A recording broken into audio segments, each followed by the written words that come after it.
നിലമ്പൂരിൽ തങ്ങളെ സഹായിക്കുന്നവർക്ക് മാത്രമേ വോട്ട് ചെയ്യുകയുള്ളൂ എന്ന നിലമ്പൂർ ബൈപ്പാസ് ആക്ഷൻ കൗൺസിൽ 3 പതിറ്റാണ്ടായി ബൈപ്പാസ് നിർമ്മാണത്തിൻ്റെ പേരിൽ സ്വന്തം ഭൂമിയിൽ അന്യരെ പോലെ കഴിയുകയാണ് 59 കുടുംബങ്ങൾ. സ്വന്തം നിലയിൽ സ്ഥാനാർത്ഥിയെ നിർത്താൻ നിന്ന തങ്ങളെ സർക്കാർ പറഞ്ഞു പറ്റിച്ചതായും അയ്യർപൊയിൽ റോഡ് നിവാസികൾ പറഞ്ഞു. അരുൺ ആലത്തു തയ്യാറാക്കിയ റിപ്പോർട്ട് കാണാം.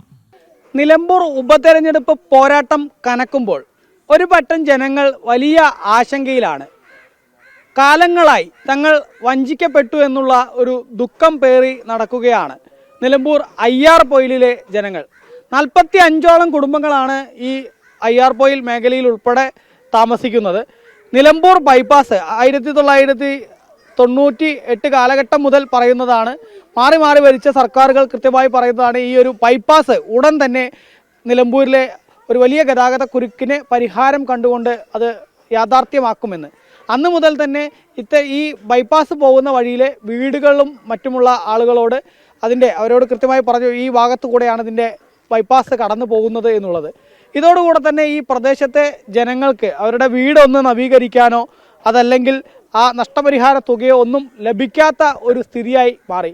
തുടർന്ന് കഴിഞ്ഞ കുറേ പതിറ്റാണ്ടുകളായി അവരുടെ സ്വന്തം വീടൊന്ന് പുതുക്കി പണിയുന്നതിനോ അതല്ലെങ്കിൽ അതിൻ്റെ തുകയോ ഒന്നും ലഭിക്കാതെ വലിയ ദുരിതം അനുഭവിക്കുകയാണ് ജനങ്ങൾ. ആ പ്രദേശത്തെ ജനങ്ങൾ അവരൊരു സ്ഥാനാർത്ഥി തന്നെ ഈ തെരഞ്ഞെടുപ്പിൽ മത്സരിപ്പിക്കുമെന്ന് പറഞ്ഞതായിരുന്നു. പക്ഷേ അതിനിടയ്ക്കാണ് ഒരു കുറച്ചേറെ തുക ഇവർക്കെല്ലാം നൽകുമെന്ന് വാഗ്ദാനം വരികയും അതിൻ്റെ ധനാനുമതിയായി എന്നൊക്കെ പറയുകയും ചെയ്തത്. പക്ഷേ ഇപ്പോഴും 1 രൂപ പോലും തങ്ങൾക്ക് ലഭിച്ചിട്ടില്ല എന്നുള്ളതാണ് പറയുന്നത്. എന്താണ് ഈ ഒരു തെരഞ്ഞെടുപ്പ് വേളയിൽ നിങ്ങൾക്ക് പറയാനുള്ളത്? തെരഞ്ഞെടുപ്പ് വേളയിലൊന്നും പ്രത്യേകിച്ചൊന്നുമില്ല. നമുക്ക് എല്ലാ കാലത്തും 10-32 വർഷമല്ല ഇത് തുടങ്ങിയിട്ട്. നമ്മളൊക്കെ നല്ല ചെറുപ്പത്തിൽ തുടങ്ങിയിരിക്കുന്നത്. ഇതിലൊരു തലമുറ പോയി. കാരണം ഒരു തലമുറ അതേ 40-35-40 വയസ്സിലെ കാലഘട്ടത്തിൻ്റെ അവരൊക്കെ മരിച്ചുപോയി. ഇനിയിപ്പോൾ അവിടെ നിന്ന് 30 വർഷം നമ്മളെ കാലം ഇനി നമ്മളും പോകും. ഇത് നമുക്ക് കിട്ടണ മട്ടല്ല. എന്നാൽ ഇത് കിട്ടുന്ന കഴിഞ്ഞാൽ എങ്ങനെ നമ്മളവിടെ ഭൂമിക്ക് അവർ വില കെട്ടിയത് നമ്മൾ അറിഞ്ഞത് കണക്കിന് ഞങ്ങൾ പല സ്ഥലത്തും പോയി. പൈസ അല്ല എന്നാണ് പറഞ്ഞത്. എവിടെയും പൈസ അല്ല പോയി അന്വേഷിച്ച് നോക്കുമ്പോൾ ഈ ഭൂമിക്ക് നമ്മളെ നാട്ടിൽ ഇവിടെയൊക്കെ 3-4 റുപ്യ സെൻറ്റിന് ഏറ്റവും കൂടുതൽ 4 റുപ്യ 3 റുപ്യ വില. ഇവിടെ 80,000 റുപ്യ ഇവിടെ കെട്ടിക്കുന്നത്. 80,000 വില കെട്ടി വീടിനൊക്കെ 1 ലക്ഷം 2 ലക്ഷം ഒക്കെ വില കെട്ടിയാണ്. ഇങ്ങനെ കൊടുത്താൽ ഞങ്ങൾക്ക് എന്താ ഉണ്ടാകുക? പിന്നെ വീട് പയക്ക പറയണം. ഈ വീട് പയക്ക പറഞ്ഞാൽ ഞങ്ങൾ 10-32 വർഷം മുമ്പ് എടുത്ത കണക്കത്. അന്ന് മുതലേ ഞങ്ങൾക്ക് ഈ വീടുമ്പോൾ തൊടാൻ വെക്കില്ല. അവിടെ എന്തെങ്കിലും ചെയ്താൽ അപ്പം ബന്ധുകൊണ്ട് പറയും അവരും അത് തൊടാൻ പറ്റില്ല. ഇതാണ് വന്നില്ലേ റോഡ് വന്നാൽ അപ്പം എന്ത് ഞങ്ങൾ ചെയ്യണം? പഞ്ചായത്തിൻ്റെ ഓട് വീടാണ്. ഞങ്ങൾക്ക് ഓട് വീടും ടെറസ് വീടൊക്കെയാണ്. അപ്പോൾ ആ ടെറസ് വീട് പൊളിഞ്ഞാണ്. ഓട് വീടുമ്പോൾ പഞ്ചായത്തിൻ്റെ മുനിസിപ്പാലിറ്റി ഒരു 10 രൂപ ഞങ്ങൾക്ക് തരില്ല. ഇങ്ങനെ ഭയങ്കര പ്രയാസങ്ങൾ ഞങ്ങൾ നേരിടുന്നു. ഇപ്പോൾ ഒരു തലമുറ മറിച്ച് ഇനി 2ാം തലമുറ ഇപ്പോൾ നമ്മളും ഒക്കെ പോകാൻ നിൽക്കുകയാണ്. ഇതിൻ്റെ ഈ ഭൂമി ഏറ്റെടുക്കൽ മറ്റു ബന്ധപ്പെട്ട കാര്യങ്ങളൊക്കെ എപ്പോഴാണ് നടക്കുന്നത്? ആദ്യം എന്ന് പറഞ്ഞാൽ 94-ലാണോ അങ്ങനെ എന്താണ് കറക്റ്റ് കാലഘട്ടം മുതൽ ഇത് ഇങ്ങനെ നടക്കുകയാണ്. ഇവർ ഇതേമാതിരി ഓരോരോ ഇലക്ഷൻ വരുമ്പോൾ ഒരു ബോർഡ് വെക്കും. 90 കോടി 100 കോടി 500 കോടി എന്ന് ഇറങ്ങാണ്ട് വെക്കും. ആ കോടി കണക്കിന് ഇറങ്ങിക്കണമെങ്കിൽ 4 ബൈപ്പാസ് വരുന്ന കോടി അവർ ഇറക്കി കഴിഞ്ഞാൽ 2 ടീമുണ്ട്. ഒരു ടീമല്ല, എല്ലാ ടീമും ഇപ്പോൾ അവർക്ക് രണ്ടാൾക്കും മത്സരമാണ്. ഇവിടുത്തെ സ്ഥാനാർത്ഥികൾക്കും മത്സരമാണ്. ഞങ്ങളെ വെച്ച് കണ്ടുള്ളൊരു മത്സരം അവരോട് നടത്തുന്നത്. അവർ നന്നാക്കും, ഇവർ ഉണ്ടാക്കും, ഞങ്ങൾ കൊണ്ടുവരും, ഇവർ കൊണ്ടുവരും. ആരും കൊണ്ടുവരണില്ല. ഇന്ന് വരെ ഇതിന് 1 രൂപ പോലെ ഇന്നലെ വരെ ഈ നിമിഷം വരെ അതായത് ഒരു 10 മിനിറ്റ് മുന്നേ വരെ 1 രൂപ വരെ ഈ PWD ഓഫീസ് കയറിയിട്ടില്ല. ഈ ബൈപ്പാസിന് നിലമ്പൂർ ബൈപ്പാസിന് വേണ്ടിയിട്ട് കയറിയിട്ടില്ല. ധനാനുമതി AS ഇറങ്ങിയിട്ടുണ്ട്. AS ഇറങ്ങിയ അനുമതി എന്നാണ്. പക്ഷെ ഫണ്ട് വേണ്ടേ? AS ഇറക്കിയോണ്ട് കാര്യമില്ലല്ലോ. ഫണ്ട് വേണം. ഫണ്ട് ഞങ്ങൾ ഇന്നലെ കലക്ടറേറ്റിൽ പോയിട്ട് കാണും. എല്ലാ ജനങ്ങളും ഞങ്ങളെ മൊത്തം ആൾക്കാർ പോയിരുന്നു. ഇവിടുത്തെ PWD നിലമ്പൂർ PWD ഓഫീസറും ഞങ്ങളെ കൂടെ പോന്നു. അയാൾ ഞങ്ങൾ ചെന്നിക്കണ്ട് ശല്യം ചെയ്തപ്പോൾ അയാൾ ഞങ്ങൾക്ക് വേണ്ടിയിട്ട് കലക്ടറേറ്റ് വന്നു. കലക്ടർ പറഞ്ഞു ഇതിന് AS ഉണ്ട്, പക്ഷെ ഫണ്ടില്ല. ഫണ്ട് 1 രൂപ പോലും ഇതിലില്ല. സ്വന്തം വീട്ടിൽ തന്നെ ഒരു പ്രവൃത്തി പോലും ചെയ്യാൻ കഴിയാത്ത അവസ്ഥയല്ലേ? ഇല്ല, ഒരു പ്രവൃത്തിയും ചെയ്യാൻ പറ്റൂല. ഞങ്ങളെ വീട്ടിലൊന്നും മഴ പെയ്താൽ പ്ലേറ്റുകൾ പാത്രങ്ങൾ വച്ചുകൊണ്ടിരിക്കണം ഞങ്ങൾ. ഇതാണ് ഞങ്ങളൊക്കെ അവസ്ഥ. നന്നാക്കാൻ പറ്റുമോ? നന്നാക്കാനും പറ്റൂല. നമ്മളെ ആധാരത്തിന് എന്താ ഒരു പേപ്പറിൻ്റെ വില വരെ ഇല്ല. പിന്നെ എന്താ ഒരു ബാങ്കിൽ കൊണ്ടുചെല്ലാൻ നമ്മളെ പേപ്പർ പറ്റൂല, നമ്മളെ ആധാരം പറ്റൂല. പിന്നെ എന്തിനത്? ഞമ്മക്ക് വേണ്ട ബൈപ്പാസേ. ഞങ്ങൾ ഇരിക്കുന്ന സ്ഥലം കൊടുത്തു കണ്ടാണ് ഞങ്ങൾ ഈ ബൈപ്പാസിൻ്റെ വൈത്താലയും മണ്ടണത്. കൊല്ലം കുറച്ചെങ്ങാനുമായി ഞങ്ങൾ ഈ മണ്ടണത്. ഞങ്ങളെ കൊണ്ട് മണ്ടാൻ കഴിയൂല. ഞങ്ങൾ മണ്ടയിൽ നിന്ന് അതന്നെ. ആവശ്യത്തിന് പോലും ഈ ഭൂമി ഒന്ന് പണയം വെക്കാൻ ഒന്നും പറ്റാൻ പറ്റൂല. ഒന്നിനും പറ്റൂല. എവിടെയെങ്കിലും ഒരു മരം മുറിച്ചാൽ പറയുമല്ലോ ബൈപ്പാസാണ്. അപ്പോൾ ബൈപ്പാസ് ഓലെ ഞങ്ങൾ ഈ ജനങ്ങളോട് കയറ്റിയേക്കുക എന്നിട്ട് ഓലാണ്ട് ജീവിച്ച നല്ലോണം അതന്നെ അവസ്ഥ. വലിയ ഒരു ദുരിതമാണ് ഇത്രയും വർഷങ്ങളായിട്ട് അഭിനയിച്ചുകൊണ്ടിരിക്കുന്നത്. നല്ല ദുരിതത്തിലാണ് ഞങ്ങൾ അനുഭവിക്കുന്നത്. എല്ലാ മഴക്കാലം വേനൽ വരുമ്പോൾ പിന്നെ വെള്ളം ഇതൊന്നുമില്ല. മഴക്കാലം വന്നാൽ ഞങ്ങൾ നല്ല ദുരിതത്തിലാണ്. വലിച്ച പാടത്ത് കിടക്കും പോലെ അങ്ങനെ തന്നെയാണ്. അകത്തും പുറത്തും വെള്ളം തന്നെയാണ്. ഇതെല്ലാം അറിയണത് തന്നെയാണ്, എല്ലാവർക്കും അറിയാം. അത് കാരണം എന്താ വെച്ചാൽ ഈ 30 വർഷം കൊണ്ട് ഞങ്ങൾ ഒന്നും ചെയ്യാം. എന്നാലും കുറേ ഞങ്ങൾ ചെയ്തിക്കണ്. അപ്പുറത്ത് എടുത്തിട്ടും ഇങ്ങോട്ട് എടുത്തിട്ടും ഒക്കെ നീട്ടിക്കണം. പിന്നെ അത് എന്തേലും ഒന്ന് നമ്മൾ പെരമേ നമ്മൾ എന്തേലും ശരിയാക്കാൻ വേണ്ടി വരുമ്പോൾ അപ്പോൾ ഓലൊന്നും ഇളക്കാൻ വരും. അപ്പോൾ ഓലൊന്നും ഇളക്കാൻ വന്നിട്ട് പറയും, എന്തിനാ ഇപ്പോൾ ഇതിങ്ങനെ ചെയ്യണത്?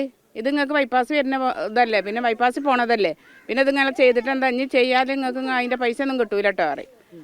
അപ്പോൾ പിന്നെ നമ്മളവിടെ ഇടും. കാരണം നമ്മൾ ഇല്ലത് പിന്നെ വെറുതെ അങ്ങനെ കാട്ടണ്ടല്ലോ വിചാരിച്ച് അങ്ങനെ ഇട്ടുകാണ്ട് ഇപ്പോൾ ഒന്നിനും പറ്റില്ല. വീട് ഇപ്പോൾ പൊളിഞ്ഞ് ചാടാനായിക്കണം. അതാണ് വീട് ആ കാണുന്നത്.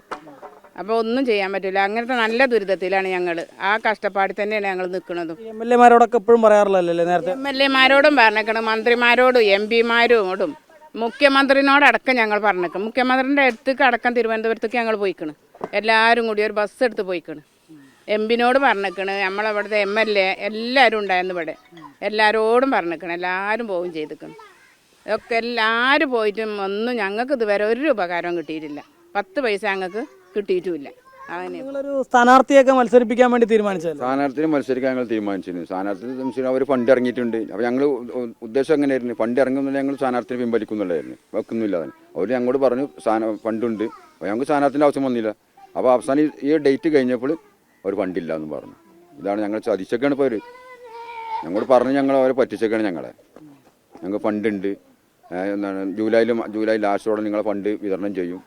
അപ്പോൾ ഞങ്ങൾ സമാധാനിച്ചു നിന്നു. പിന്നെ ഞങ്ങൾ സ്ഥാനാർത്ഥിനെ വെച്ച് ഞങ്ങളും പൈസ ചെലവാക്കണ്ടല്ലോ. അപ്പോൾ അതിൽ അങ്ങനെ നിന്നൊക്കെയാണ് ഇപ്പോൾ. ഇനി എന്താണ് നിങ്ങളുടെ തീരുമാനം? ഞങ്ങൾ തീരുമാനം എന്തോ തീരുമാനമായിട്ട് ഇപ്പോൾ ഇലക്ഷനാണ് നടക്കണത്. ഞങ്ങൾ വോട്ട് ചെയ്യണം എന്നുള്ളതാണ് ഇവിടെ നാട്ടുകാർ ഇവൻ പറഞ്ഞത്. ആർക്കും ഒരു പാർട്ടിക്കാർക്കും വോട്ട് ചെയ്യണില്ല എന്നുള്ള തീരുമാനമാണ് ഇവിടെ എല്ലാവരും കൂടെ എടുത്തത്. ഞങ്ങളും ചെയ്യൂല, ഞങ്ങളൊപ്പല്ലേ ആൾക്കാരും ചെയ്യൂല. ഞങ്ങളെ കുടുംബത്തിലില്ല ആരും ഇനി വോട്ട് ചെയ്യണില്ല. അല്ലെങ്കിൽ ഇതിനെ തീരുമാനമായിട്ട് ഇനിയുണ്ടല്ലോ 10-15 ദിവസം ഇനിയുണ്ടല്ലോ. അത് ഇതിൻ്റെ അടിയിൽ ഞങ്ങൾക്ക് എന്തെങ്കിലും തീരുമാനം കിട്ടുകയാണെങ്കിൽ ഞങ്ങളൊപ്പല്ലോലും ഞങ്ങളെ കുടുംബത്തിലില്ലോലും ഒക്കെ വോട്ടിന് ആരാണോ ഞങ്ങളൊപ്പം നിൽക്കണോ ഓർക്ക് ഞങ്ങൾ വോട്ട് ചെയ്യും. അല്ലാന്നുണ്ടെങ്കിൽ ആർക്കും ഇല്ല വോട്ട്. അങ്ങനെയാണ് ഇപ്പോൾ ഞങ്ങളെ തീരുമാനം. അത് തന്നെയാണ് തങ്ങൾക്കൊപ്പം നിൽക്കുന്ന ആളുകൾക്ക് വോട്ട് ചെയ്യും, അല്ലെങ്കിൽ വോട്ട് ചെയ്യില്ല എന്നുള്ളതാണ് ഈ ജനങ്ങൾ പറയുന്നത്. ഇവർ ഏറെ കാലമായി ഈ ഒരു ദുരിതം, സ്വന്തം വീട്ടിൽ തന്നെ അന്യരെ പോലെ കഴിയുന്ന ഒരു അവസ്ഥ. ഇതുവരെയും ₹1 പോലും ഇവർക്ക് ലഭിച്ചില്ല എന്ന് മാത്രമല്ല, ആ വീടൊന്ന് പുതുക്കി പണിയാനോ മറ്റോ ഒന്നും കഴിയുന്നില്ല. അടുത്തിടെ ധനാനുമതിയായി ഉടൻ തന്നെ പൈസ ലഭിക്കുമെന്നൊക്കെ പറഞ്ഞുവെങ്കിലും അവർ ആ സ്ഥാനാർത്ഥിയെ ഉൾപ്പെടെ ഇവർ നിർത്താൻ തീരുമാനിച്ചതാണ്. പക്ഷേ ആ തുക ലഭിക്കുമെന്ന് പറഞ്ഞപ്പോഴാണ് സ്ഥാനാർത്ഥിയെ പിൻവലിച്ചത്. പക്ഷേ തുക ലഭിച്ചില്ല എന്ന് മാത്രമല്ല, ഇപ്പോഴും ആ ദുരിതം വലിയ രീതിയിൽ തുടരുന്നു എന്നുള്ളതാണ് ജനങ്ങൾ പറയുന്നത്. PR മനൂപിനൊപ്പം അരുൺ ആലത്തൂർ, ജനം, നിലമ്പൂർ. അരുൺ ആലത്തൂർ ചേരുന്നുണ്ട്. അരുൺ, വലിയൊരു ജനകീയ പ്രശ്നമാണ് ഇവിടെ അവതരിപ്പിച്ചത്. നമുക്കറിയാം, തെരഞ്ഞെടുപ്പ് വരുമ്പോൾ എല്ലാ രാഷ്ട്രീയ പാർട്ടികളും വോട്ടർമാരുടെ മുന്നിൽ വാഗ്ദാനങ്ങൾ നിരത്താറുണ്ട്. 5 വർഷം, ആ 5 വർഷം വാഗ്ദാനങ്ങളൊന്നും പാലിക്കില്ല. വീണ്ടും തെരഞ്ഞെടുപ്പ് വരുന്നു. തെരഞ്ഞെടുപ്പ് വരുമ്പോൾ എല്ലാം ശരിയാക്കാം എന്നുള്ള വാഗ്ദാനം വീണ്ടും മുന്നോട്ട് വയ്ക്കുന്നു. പലപ്പോഴും നടക്കാറില്ല. നോക്കൂ, 30 വർഷമായി ഒരു ജനതയെ ബൈപ്പാസ് എന്ന് പറഞ്ഞ് പറ്റിച്ചു കൊണ്ടിരിക്കുകയാണ്. അങ്ങനെ ആ വഞ്ചിക്കപ്പെട്ട ജനങ്ങൾക്ക്, ആ കുടുംബങ്ങൾക്ക് അവരുടെ പല ആവശ്യങ്ങളും നിറവേറ്റാൻ, അല്ലെങ്കിൽ അതിന് ഭരണതലത്തിൽ നിന്ന് അനുമതി കിട്ടാൻ പോലും ബുദ്ധിമുട്ടുകയാണ്. അവർ കഷ്ടപ്പെടുകയാണ്. അവർ കൃത്യമായിട്ട് പറഞ്ഞു പോയിട്ടുണ്ട്, കാര്യങ്ങളൊക്കെ പറഞ്ഞു പോയിട്ടുണ്ട്. ഇപ്പോൾ നോക്കൂ, ഒരു സ്ഥാനാർത്ഥിയെ നിർത്താൻ പോലും അവിടുത്തുകാർ തീരുമാനിക്കുന്നു. പക്ഷേ എന്തുകൊണ്ടവർ പിറകോട്ട് പോയി? ഞാൻ മനസ്സിലാക്കുന്നത് ആര്യാണ മുഹമ്മദ് MLA ആയിട്ടുള്ള സമയത്താണെന്ന് തോന്നുന്നു ഇങ്ങനെ ഒരു ബൈപ്പാസ് ആവശ്യം മുന്നോട്ട് വെച്ചത്. അതിന് ധനകാര്യ വകുപ്പിൻ്റെ അനുമതി ലഭിച്ചു എന്നും പറയുന്നു.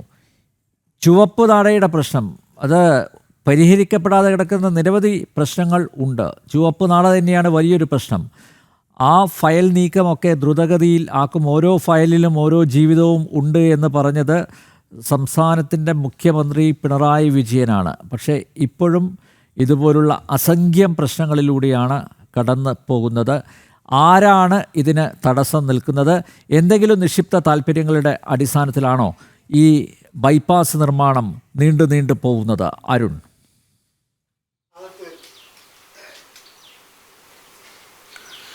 അനിൽ നമ്പ്യാർ, ഈ അധികൃതരുടെ ഒരു അനാസ്ഥ അതുതന്നെയാണ് ഈ പദ്ധതി നീണ്ടുപോകുന്നതിനൊരു കാരണം എന്നുള്ളത് തന്നെയാണ് നമുക്ക് മനസ്സിലാക്കാൻ സാധിക്കുന്നത്. ഈ നിലമ്പൂരിലെ ജ്യോതിപ്പടി മുതൽ വെളിയന്തോട് വരെയുള്ള 6 കിലോമീറ്റർ ദൂരം, ഈ 6 കിലോമീറ്റർ ദൂരത്തിലാണ് ഈ ബൈപ്പാസ് വരുന്നത്. ബൈപ്പാസ് വരുന്നതോടുകൂടെ തന്നെ നിലമ്പൂരിലെ വലിയ ഗതാഗത കുരുക്കിനും മറ്റുമൊക്കെ വലിയ പരിഹാരമായി മാറും എന്നുള്ളതാണ്. നമ്മൾ ഈ തെരഞ്ഞെടുപ്പിൻ്റെ ഭാഗമായിട്ട് നിലമ്പൂർ നഗരത്തിലൂടെയൊക്കെ യാത്ര ചെയ്യുമ്പോൾ വലിയ ഗതാഗത കുരുക്കാണ് മിക്ക സമയത്തും. ഇന്നലെയൊക്കെ പെരുന്നാളായതുകൊണ്ട് തന്നെ വലിയ രീതിയിൽ ഗതാഗത കുരുക്ക് ഈ നിലമ്പൂർ നഗരത്തിൽ അനുഭവപ്പെടുന്ന ഒരു സ്ഥിതിയായിരുന്നു ഉണ്ടായിരുന്നത്.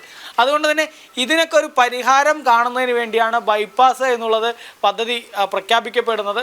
90കളിലാണ് ഇത് ആദ്യമായിട്ട് പ്രഖ്യാപിക്കുന്നത്. ആ 90കളിൽ ഇത് പ്രഖ്യാപിച്ചതിന് ശേഷം ഇത്രയും മാറി മാറി ഭരിച്ചു. അതായത് ഇടതുപക്ഷവും വലതുപക്ഷവും മാറി മാറി കേരളം ഭരിച്ചു. നിലമ്പൂരിലും ഇടതുപക്ഷവും അതുപോലെ തന്നെ കോൺഗ്രസും മാറി വിജയിക്കുന്നൊരു സാഹചര്യം ഉണ്ടായിരുന്നു. നേരത്തെ പറഞ്ഞതുപോലെ തന്നെ ആര്യാടൻ മുഹമ്മദിൻ്റെ കാലത്താണിത് ആദ്യമായിട്ട് പറയുന്നത്. ആര്യാടൻ മുഹമ്മദിന് ശേഷം പിന്നീട് PV അൻവർ കഴിഞ്ഞ 9 വർഷത്തോളം നിലമ്പൂർ ഭരിക്കുകയുണ്ടായി. പക്ഷേ എന്നിട്ടും ഈ ബൈപ്പാസ് പദ്ധതി എങ്ങും എത്തിയിട്ടില്ല എന്നുള്ളതാണ് കാണാൻ സാധിക്കുന്നത്. അതിൽ തന്നെ വളരെ ദുഃഖകരമായ കാര്യമാണ് നമ്മൾ നേരത്തെ റിപ്പോർട്ട് ചെയ്ത ആ സംഭവം. അതായത് ആ ആളുകൾ, അവിടുത്തെ ഒരുപാട് ജനങ്ങൾ, ഏകദേശം 247 കുടുംബങ്ങളാണ്. ഈ 247 കുടുംബങ്ങൾക്ക് അവരുടെ വീട് ബൈപ്പാസ് വരുന്നതോടുകൂടെ തന്നെ നഷ്ടമാവും. അതിൻ്റെ സർവേ ഒക്കെ പൂർത്തിയായി അവിടെ കല്ലുകളൊക്കെ കൊണ്ടിട്ടിട്ട് പോയിട്ടുണ്ട്. ആ കല്ലുകൾ ഇട്ടതോടുകൂടെ തന്നെ ആ വീടുകളിലുള്ള ജനങ്ങൾക്ക് അവരുടെ വീട്ടിൽ നിന്നൊരു മരം മുറിക്കാൻ പറ്റില്ല. കാരണം അത് ബൈപ്പാസ് വരുന്ന ഭൂമിയാണെന്ന് പറയും. അതുപോലെ തന്നെ ആ ഭൂമി പണയം വെക്കാൻ പറ്റില്ല. അതായത് നമുക്കറിയാം, സാധാരണക്കാർ സാധാരണ ഒരു കല്യാണത്തിനോ അതല്ലെങ്കിൽ വീട് നന്നാക്കുന്നതിനോ ഒക്കെ ഈ ഭൂമിയുടെ ആധാരം പണയം വെച്ചിട്ടാണൊക്കെ ലോൺ എടുക്കാറുള്ളത്. അങ്ങനെ പണയം വെക്കുന്നതിനോ ലോൺ എടുക്കുന്നതിനോ ഒന്നും സ്വന്തം ഭൂമിയിൽ അവർക്ക് കഴിയുന്നില്ല എന്നുള്ളതാണ്. മറ്റൊരു കാര്യമുള്ളത്, ആ ജനങ്ങൾക്ക് അവരുടെ വീടൊന്ന് പുതുക്കി പണിയുന്നതിനോ മറ്റോ ഒന്നും കഴിയുന്നില്ല എന്നുള്ളതാണ്. അതുകൊണ്ട് തന്നെ കഴിഞ്ഞ 30 വർഷമായിട്ട് വലിയ ദുരിതമാണ് ഈ ജനത അനുഭവിച്ചുകൊണ്ടിരിക്കുന്നത്. ഈ 247 കുടുംബങ്ങൾ അനുഭവിച്ചുകൊണ്ടിരിക്കുന്നത്. ഇതിനൊരു പരിഹാരം ഉണ്ടാവാത്ത സാഹചര്യത്തിലായിരുന്നു ഈ ബൈപ്പാസ് ആക്ഷൻ കൗൺസിൽ അവരുടെ ഒരു സ്ഥാനാർത്ഥിയെ തെരഞ്ഞെടുപ്പിൽ മത്സരിപ്പിക്കുമെന്ന് പറഞ്ഞത്. ക്ഷമിക്കണം.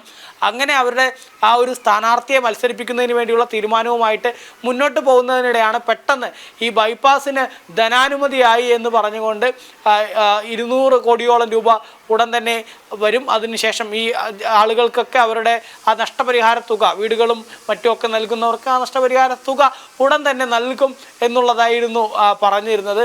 പക്ഷേ ഇത് കേട്ടപ്പോഴാണ് ഈ ആളുകൾ അവരുടെ ആ സ്വന്തം നിലയ്ക്ക് സ്ഥാനാർത്ഥിയെ നിർത്തുക എന്നുള്ള തീരുമാനത്തിൽ നിന്ന് അവർ പുറകോട്ട് പോവുകയും തുടർന്ന്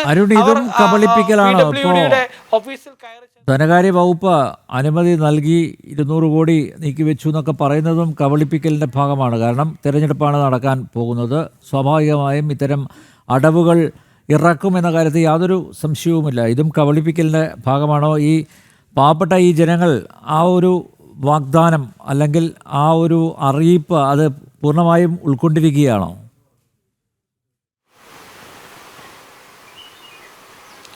തീർച്ചയായിട്ടും അവരത് ഈ ആക്ഷൻ കൗൺസിലും അവിടുത്തെ ജനങ്ങളും ഒക്കെ അത് വിശ്വസിച്ചു എന്നുള്ളത് തന്നെയാണ്. അവർ ആ പണം അവർക്ക് ലഭിക്കുമെന്നുള്ളത്, അതായത് തെരഞ്ഞെടുപ്പായ പശ്ചാത്തലത്തിലെങ്കിലും തങ്ങളുടെ പ്രശ്നത്തിനൊക്കെ ഒരു പരിഹാരമായി ഈ വോട്ടിന് വേണ്ടിയിട്ടാണെങ്കിലും പോലും ഈ ധനാനുമതിയൊക്കെ നൽകി മറ്റു നടപടികളായല്ലോ എന്ന് അവർ കരുതി. പക്ഷേ PWD ഓഫീസിലേക്ക് പോയപ്പോഴേക്കും അവിടെ ഒരു ചില്ലിക്കാശ് വന്നിട്ടില്ല, അക്കൗണ്ടിൽ അവർക്ക് പണമില്ല എന്നുള്ളതാണ് പറയുന്നത്. സർക്കാരിന് സാമ്പത്തികമായിട്ട് ഈ പദ്ധതിക്കൊന്നും ചിലവഴിക്കുന്നതിന്, ഇവർക്ക് നഷ്ടപരിഹാരം നൽകുന്നതിനൊന്നും വേണ്ട സാമ്പത്തിക സ്ഥിതി അല്ല എന്നുള്ളൊരു അറിയിപ്പാണ് ഈ PWD ഓഫീസിൽ നിന്ന് ലഭിച്ചത് എന്നുള്ളതാണ് പ്രദേശവാസികൾ പറയുന്നത്. ഏതായാലും ആ സ്ഥാനാർത്ഥിയെ നിർത്താനുള്ള തീരുമാനം, നമുക്കറിയാം, നാമനിർദ്ദേശ പത്രികയൊക്കെ സമർപ്പിക്കേണ്ട തീയതി കഴിഞ്ഞു, അതിൻ്റെ പിൻവലിക്കേണ്ട തീയതിയും എല്ലാം കഴിഞ്ഞ് അന്തിമ ചിത്രവുമായിരിക്കുകയാണ്.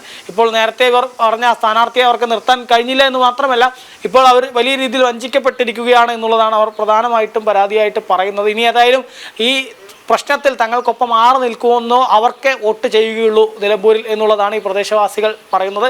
അത് ആരാണെന്നുള്ളത് ഈ മുന്നണികൾ തീരുമാനിക്കട്ടെ. തങ്ങളുടെ കാര്യത്തിൽ കൃത്യമായ ഒരു ഇടപെടൽ ആർക്ക് നടത്താൻ കഴിയുമെന്ന് ഇവർ തീരുമാനിക്കട്ടെ എന്നുള്ളതാണ് പ്രധാനമായിട്ടും ഈ ജനത പറയുന്നത്. നേരത്തെ ഒരു രാഷ്ട്രീയ നേതാവ് എന്നുള്ള നിലയ്ക്ക് അവിടെ കെ സുരേന്ദ്രൻ മാത്രമേ ഇത്രയും കാലത്തിനിടയ്ക്ക് വന്നിട്ടുള്ളൂ. വേറെ ഒരു രാഷ്ട്രീയ നേതാവോ MLA യോ MP യോ ആരും തങ്ങളെ ഇതുവരെ തിരിഞ്ഞു നോക്കിയിട്ടില്ല എന്നുള്ളതും ആ പ്രദേശത്തെ ജനങ്ങൾ പരാതിയായി പറയുന്നുണ്ട്.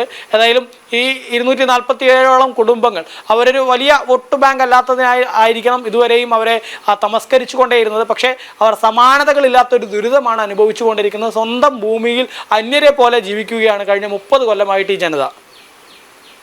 ഒരു തെരഞ്ഞെടുപ്പ് വരുമ്പോൾ മറ്റൊരു തെരഞ്ഞെടുപ്പ് വാഗ്ദാനം പൊടിതട്ടി എടുത്തിരിക്കുകയാണ് അരുൺ ആലത്തൂർ. നിലമ്പൂരിൽ തങ്ങളെ സഹായിക്കുന്നവർക്ക് മാത്രമേ വോട്ട് ചെയ്യുകയുള്ളൂ എന്ന് നിലമ്പൂർ ബൈപ്പാസ് ആക്ഷൻ കൗൺസിൽ 3 പതിറ്റാണ്ടായി ബൈപ്പാസ് നിർമ്മാണത്തിൻ്റെ പേരിൽ സ്വന്തം ഭൂമിയിൽ അന്യരെപ്പോലെ കഴിയാൻ വിധിക്കപ്പെട്ട 59 കുടുംബങ്ങൾ. സ്വന്തം നിലയിൽ സ്ഥാനാർത്ഥിയെ നിർത്താൻ ഇവർ തുനിഞ്ഞിരുന്നു.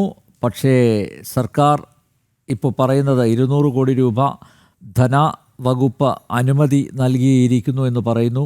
ഇതും ഇനിയൊരു വിശ്വാസവഞ്ചനയായി മാറുമോ എന്ന് കാത്തിരുന്ന് കാണാം. തെരഞ്ഞെടുപ്പിൻ്റെ പശ്ചാത്തലത്തിലാണോ ഈ 200 കോടി എന്ന ആ കഥ ഇറക്കിയിരിക്കുന്നത് എന്ന് വരും ദിവസങ്ങളിൽ നമുക്ക് മനസ്സിലാക്കാൻ സാധിക്കും.